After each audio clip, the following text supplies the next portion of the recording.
Dan kalaupun misalkan cek aja ya, kalau misalkan di sini ada catatan dari Rabita Alawiyah misalkan, saya mohon maaf ya kalau misalkan atau catatan-catatan yang seperti itu, ayo kita analisis satu demi satu. Di situ ada banyak kejanggalan. Misalkan soal usia, apa sih bunyi terus? Misalkan soal rentang usianya itu juga relatif aneh gitu. Jadi relatif anehnya itu adalah misalkan Habib-Habib yang terkenal yang ada di Indonesia itu ternyata adalah keturunan ke-37, 38, 39 dari Nabi. Padahal rentang usianya itu sekitar 1400, 1500 tahun. Itu seharusnya itu adalah keturunan ke-50 sekian. Iya. Minimal diam untuk para muhibbin. Ini urusannya kita dengan Pak Alawi Yahudi celeng. Saya mau heran, tapi ini ya guru gembul ya. Kita tahu kan ini ahli segala ahli ya. Semua dia bicarakan dan memang rata-rata pembicaranya itu wow gitu ya. Meyakinkan sekali. Ya Anda cek aja kontennya ya. Tetapi ya saya sempat kelah karena ada yang mention saya untuk menanggapi ini. Ini saya anggap fakar nasab jurus atau jalur kalkulator ya. Ada yang jalur DNA Pak Dr. Sugeng, ada yang entah jalur apa, yang ini jalur kalkulator ya. Tetapi ya Pak Gembul ya mau saya bilang kuculuk ya bagaimana, katanya ini orang pinter katanya yang pandai gitu, berwawasan luas ya, bicara di mana-mana ya, di podcast besar ya. Jadi menjadi rujukan keilmuan mungkin ya, entah keilmuan apa. Kalau bicara nasab Pak Gembul, Pak Guru, Anda berselisih sekali dengan Kiai Madudin itu. Kiai Madudin itu mengadopsi teorinya Ibnu Khaldun, bahwasanya kalau dalam 100 tahun itu Pak Gembul ya, itu ada sekitar 3 generasi Pak. Hitung-hitung aja.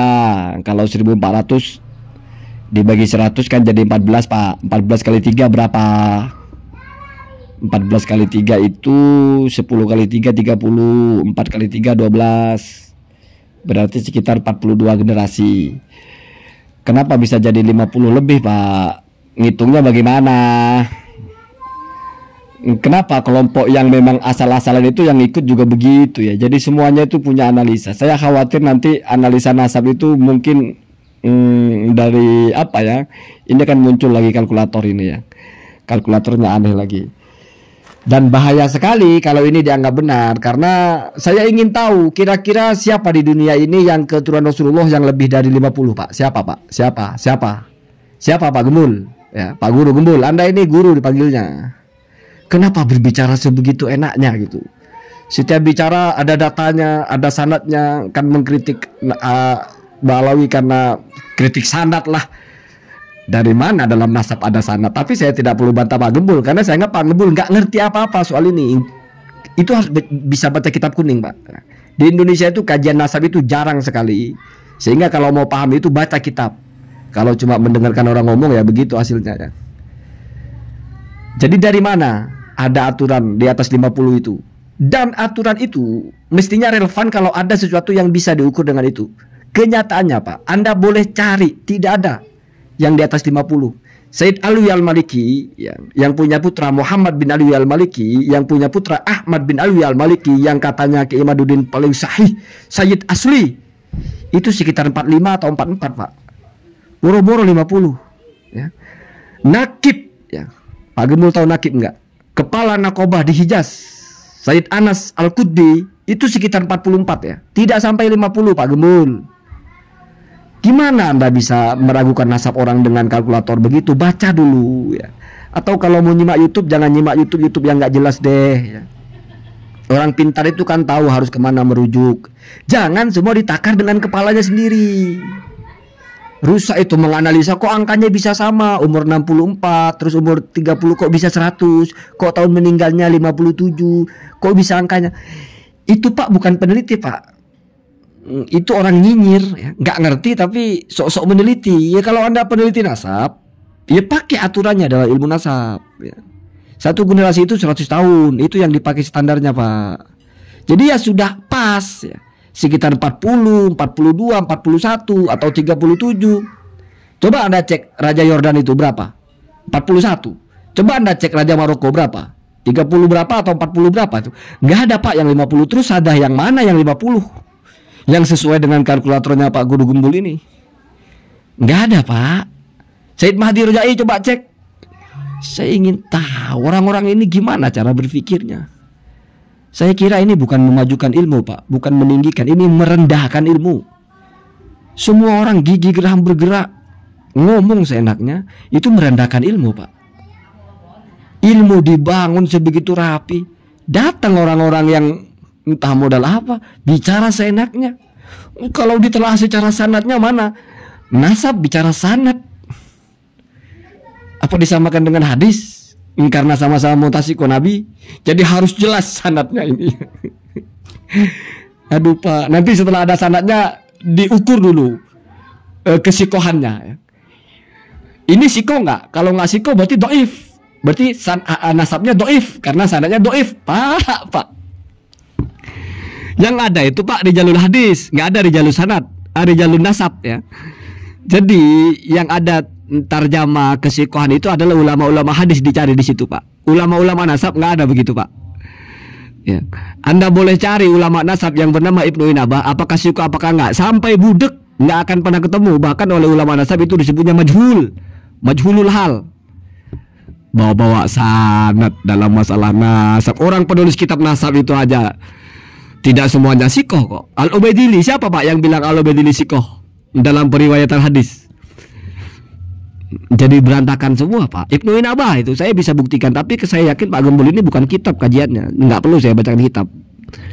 Saya hanya ingin mendudukan kerangkanya. Orang bicara tentang nuklir, dia pakai teori membuat apa, menanam mentimun.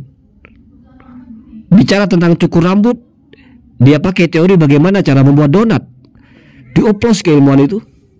Rusak Pak ya, rusak ya. Ya inilah mungkin ya yang disebut dengan apa namanya zaman akhir ya. Jadi semua orang bicara seenaknya, nggak ngerti dari mana munculnya, tiba-tiba ikut-ikutan, tiba-tiba. Kalau saya Pak, kamu boleh melakukan keahlian saya, tapi saya bacakan kitabnya, saya jelaskan secara keilmuan, bukan akal-akalan Pak. Bukan menalar-nalar, bukan buat-buat teori, kalkulator. Rancu ini kok bisa 37, 38, 39, mestinya di atas 50.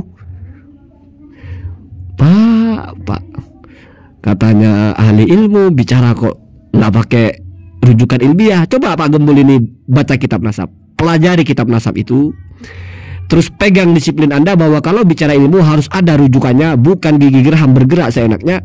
Anda akan tahu bagaimana nasab itu dikaji, bagaimana nasab itu dipertahankan, bagaimana nasab itu dibangun. Kalau menolak itu dengan asumsi, kalkulator asal-asalan, ya siapa yang merendahkan keilmuan Pak? Coba Pak Gembul ini bicara tentang kesehatan gitu. Oh ternyata operasi jantung itu nggak usah dokter, tukang sulap aja bisa kok dibedah dari belakang, dari punggungnya pakai kampak. Berani nggak begitu Pak? Berani nggak gitu? Kenapa beraninya di bidang sosial aja gitu ya, yang memang efeknya itu ya jadi omongan di warung kopi aja. Coba berani nggak dalam bidang kesehatan, kedokteran gitu, Anda kritik itu. Oh kalau ada orang nggak bisa bernapas itu jangan dikasih oksigen.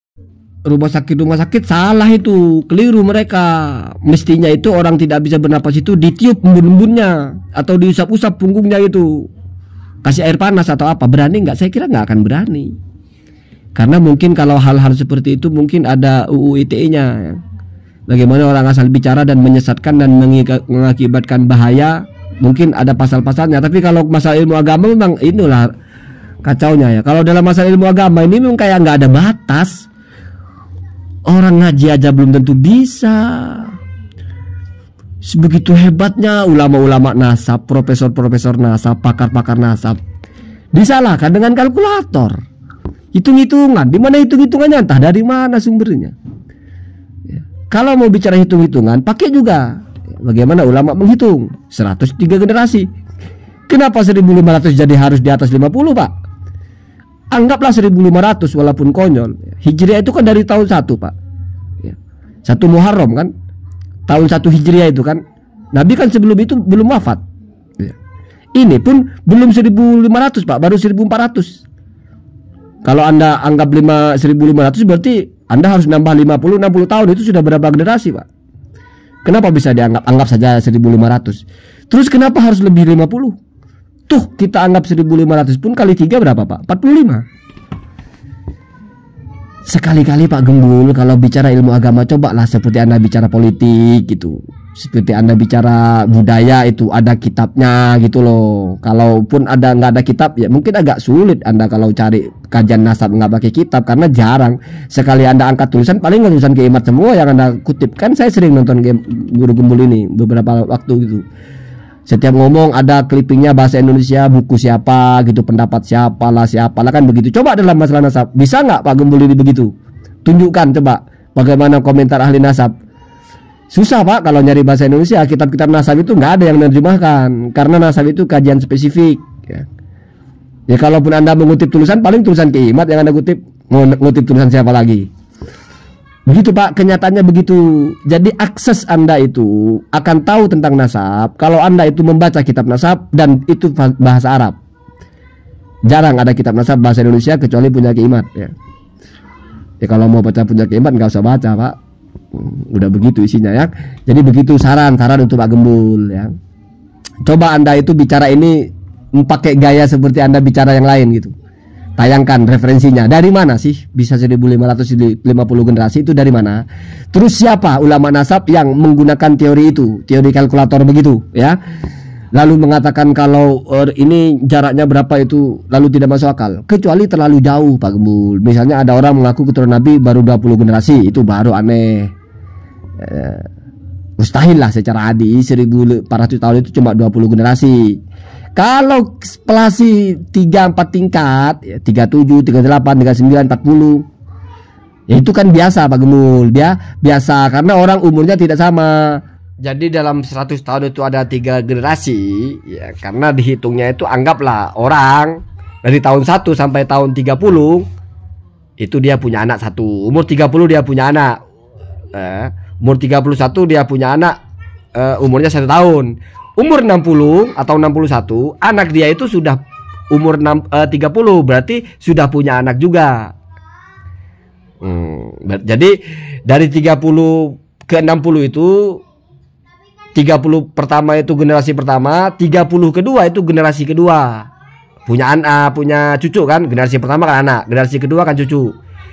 90 atau tambah 30 lagi itu masuk generasi ketiga, cicit. Ya jadi generasi pertama anak, generasi kedua itu cucu, generasi ketiga cicit. Per 30 tahun dihitungnya Pak Gembul ya.